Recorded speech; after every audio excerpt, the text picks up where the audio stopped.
Les charognards d'Internet, ça vous parle? Là, en l'occurrence, ce serait plus pour les charognardes d'Internet. Vous voyez ce que je veux dire? Il y a l'histoire en ce moment de Manon Delcourt qui s'est fait ghoster. Voilà. Je dirais que le personnage en lui-même, c'est pas qu'il est complexe, c'est qu'il est naïf. Mon intervention n'est pas pour spécialement défendre ses actions, bien qu'en tant que femme, c'est naturel de se comporter comme ça. Ça va être le sujet un peu de ce post.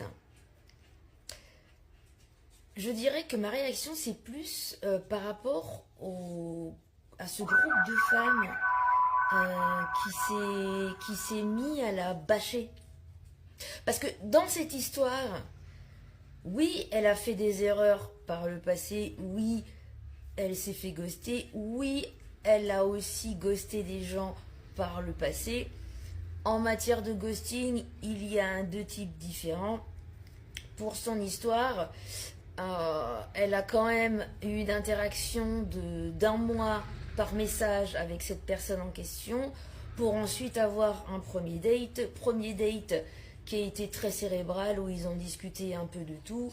Je crois qu'on est un peu loin en fait de la rencontre qui appelle forcément automatiquement à un ghosting de commun accord si jamais on n'est pas dans le feeling. Si je dois parler de mon expérience personnelle, premièrement, je ne vais pas jusqu'à finir dans le lit de quelqu'un pour ensuite le ghoster. Au pire des cas, si jamais ça va pas, j'en parle directement. Hein.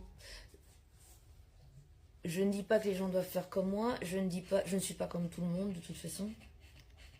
J'ai ma propre façon de voir les choses.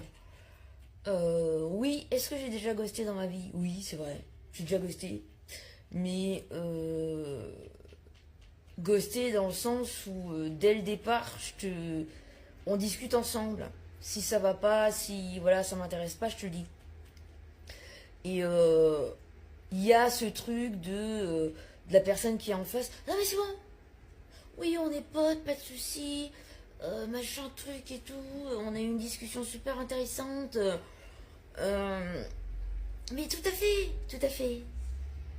Et toi, tu te dis bon,